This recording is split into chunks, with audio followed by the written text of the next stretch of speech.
Departemen Pelkes GPIB.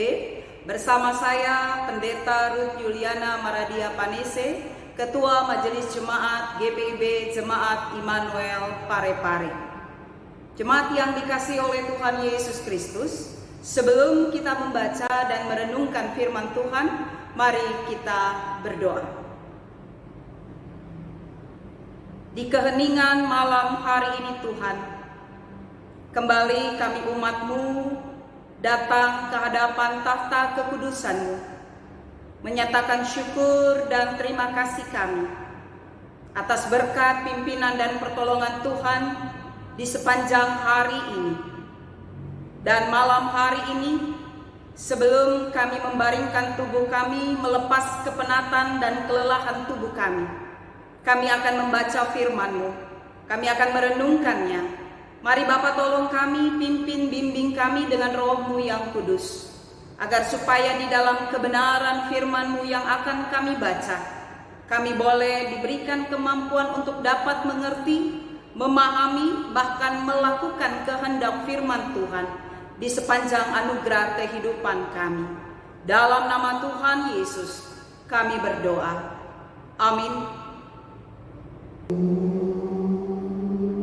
Jemaat yang dikasihi Tuhan, bacaan Alkitab pada saat ini tertulis dalam surat pertama Yohanes, pasalnya yang kelima, ayatnya yang ke-16, yang menyatakan, kalau ada seorang melihat saudaranya berbuat dosa, yaitu dosa yang tidak mendatangkan maut, hendaklah ia berdoa kepada Allah, dan Dia akan memberikan hidup kepadanya, yaitu mereka yang berbuat dosa yang tidak mendatangkan maut.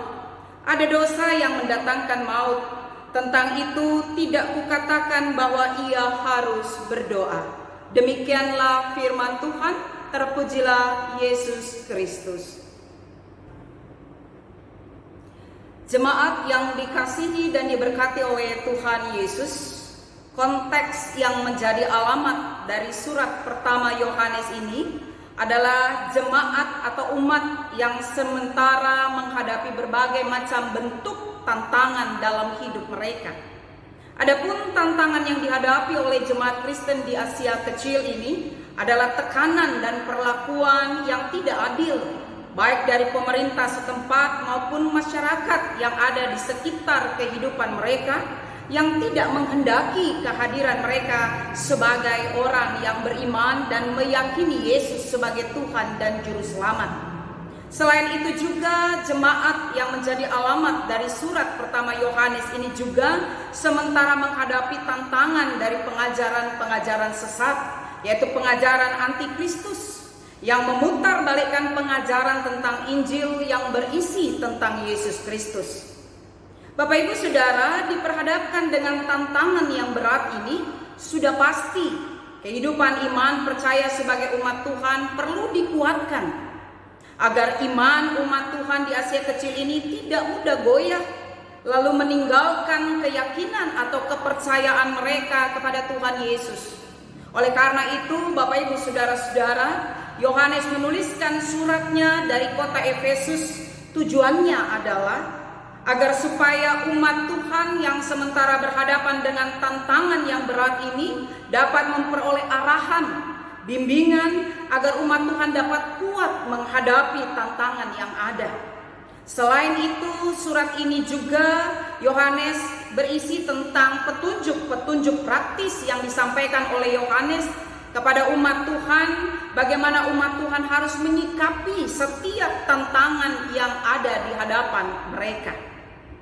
Jemaat yang dikasihi Tuhan Yesus, khusus teks bacaan dari 1 Yohanes pasalnya yang kelima ayatnya yang ke-16 ini sepintas memberikan pengertian kepada kita ada dua jenis tingkatan dosa. Yang pertama yaitu dosa yang mendatangkan maut, dan yang kedua dosa yang tidak mendatangkan maut. Bahkan kepada mereka yang melakukan dosa tersebut Yohanes memberikan penjelasan yang berbeda, yaitu mereka yang melakukan dosa yang tidak mendatangkan maut, hendaklah ia berdoa kepada Allah, dan Allah akan memberikan pengampunan kepada mereka. Sedangkan mereka yang melakukan dosa yang mendatangkan maut, Yohanes katakan mereka tidak harus berdoa. Jemaat yang dikasihi oleh Tuhan, untuk memahami maksud teks Alkitab ini bagi kita, maka ada baiknya terlebih dahulu kita memahami makna dari kata dosa itu sendiri.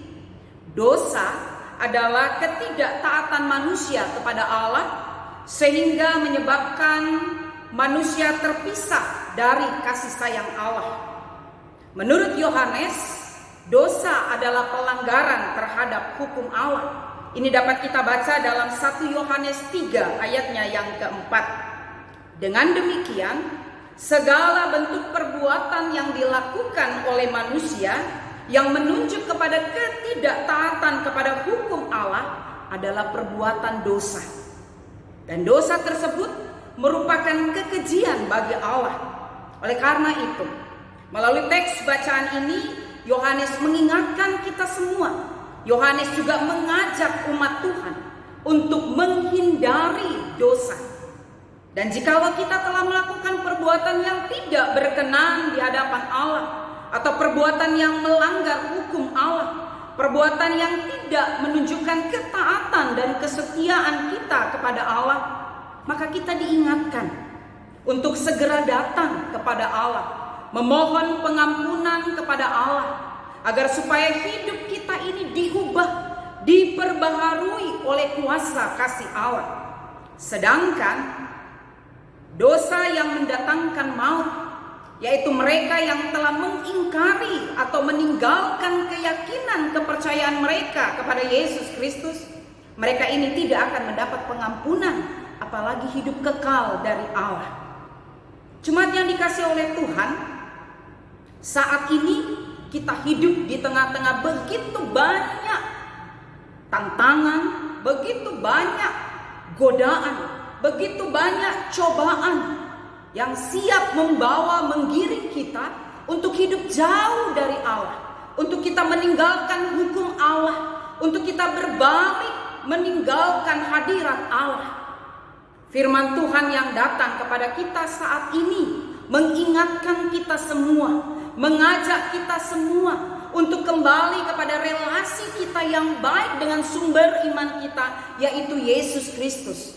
Hanya dengan relasi yang baik dengan Tuhan, hanya dengan hubungan yang baik dengan Tuhan, kita bisa diarahkan, kita bisa dibimbing untuk senantiasa hidup jauh dari apa yang namanya dosa, untuk senantiasa hidup di dalam ketetapan dan firman Allah. Hanya dengan hidup dalam ketetapan dan firman Allah, kita memperoleh pembaruan dalam hidup ini. Kita memperoleh hidup yang kekal dalam hidup ini. Itulah firman Tuhan yang datang kepada kita.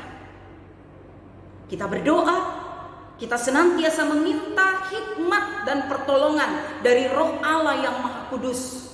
Hanya Roh Allah saja yang bisa dan mampu menuntun kita, mengarahkan kita, meneguhkan iman kita, agar supaya kita terhindar dari berbagai macam bentuk perbuatan-perbuatan dosa.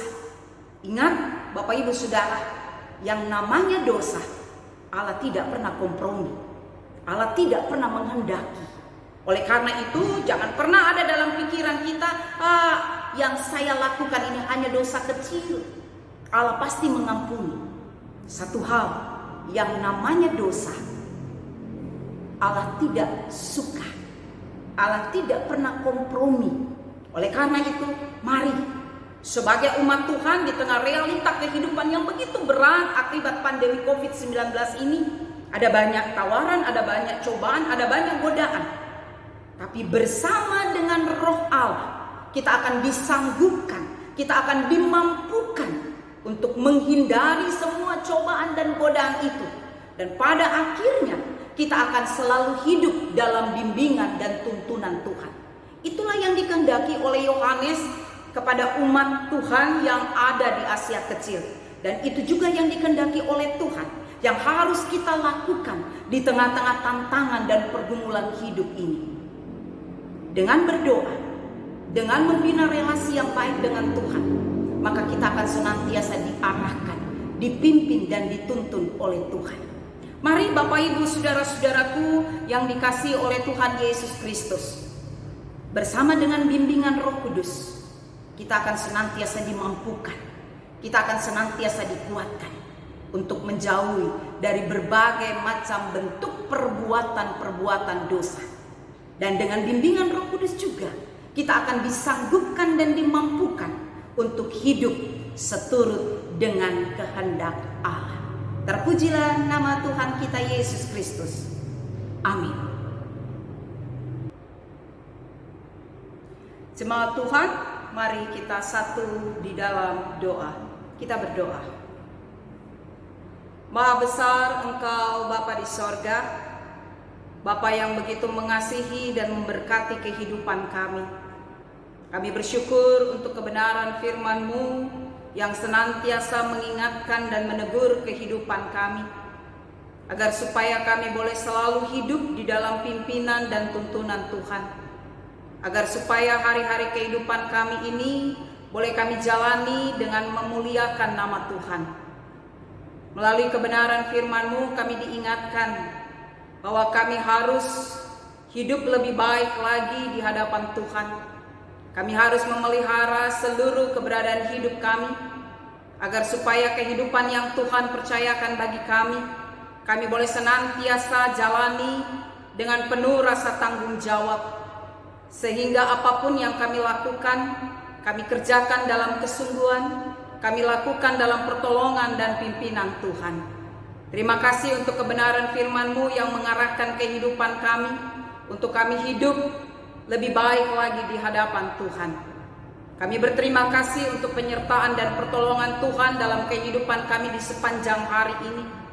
Ketika kami boleh diberikan kemampuan untuk melaksanakan apa yang menjadi tanggung jawab pekerjaan kami yakin, kami percaya Tuhan selalu menolong kami. Tuhan selalu membimbing dan menopang kehidupan kami, sehingga segala sesuatu yang menjadi tanggung jawab pekerjaan kami boleh kerjakan dalam pertolongan dan pimpinan Tuhan. Kami tetap membawakan kehidupan gereja-Mu Tuhan.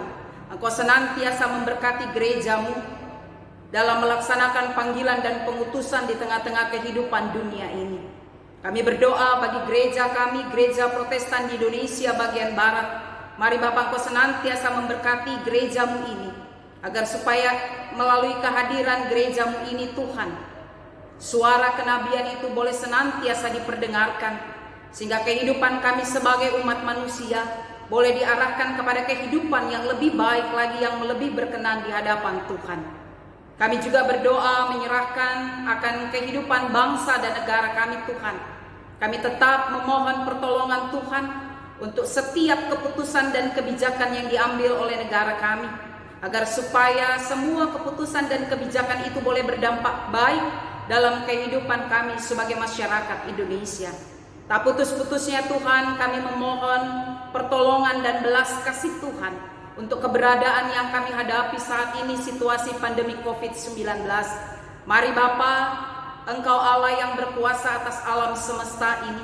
Engkau menolong kami, Engkau memulihkan kami, Engkau mengangkat kami, agar supaya kami boleh senantiasa diberkati dan dijaga oleh Tuhan. Kami berdoa upaya-upaya yang dilakukan oleh pemerintah bersama dengan tenaga kesehatan untuk mencari solusi yang terbaik ataupun untuk menangani setiap korban-korban yang terpapar akibat COVID-19 ini. Tuhan berkati mereka semua, agar supaya semua hal yang mereka lakukan itu boleh berdampak baik dalam kehidupan kami sebagai masyarakat Indonesia. Terima kasih Bapa di dalam sorga, malam sudah menjadi bagian dalam kehidupan kami. Kami akan melepas kepenatan dan kelelahan tubuh kami dalam pembaringan kami. Kami mohon perlindungan dan penjagaan Tuhan, agar supaya kami boleh beristirahat dalam pimpinan dan perlindungan Tuhan. Dan esok pagi dengan berkat dan pertolongan Tuhan, kami boleh diizinkan kembali untuk melihat dan menikmati indahnya matahari terbit. Dan kami boleh diberikan kekuatan kesehatan yang baik, sehingga kami boleh melakukan apa yang menjadi tanggung jawab pekerjaan kami dalam pimpinan dan pertolongan Tuhan. Terima kasih Bapa di dalam sorga. Inilah yang menjadi ungkapan syukur kami dan inilah yang menjadi harapan kami Tuhan. Semuanya ini kami bawa, kami serahkan. di dalam nama Tuhan kami Yesus Kristus yang menjadi juru selamat kami yang hidup, kami naikkan doa ini kepada Bapa di sorga. Amin. Jemaat yang dikasihi Tuhan Yesus, salam sehat selalu untuk kita. Ingat pesan Ibu 3M 1T. Memakai masker, menjaga jarak, rajin mencuci tangan, dan yang terpenting, tetaplah tekun dalam berdoa. Tuhan Yesus memberkati kita semua. Shalom.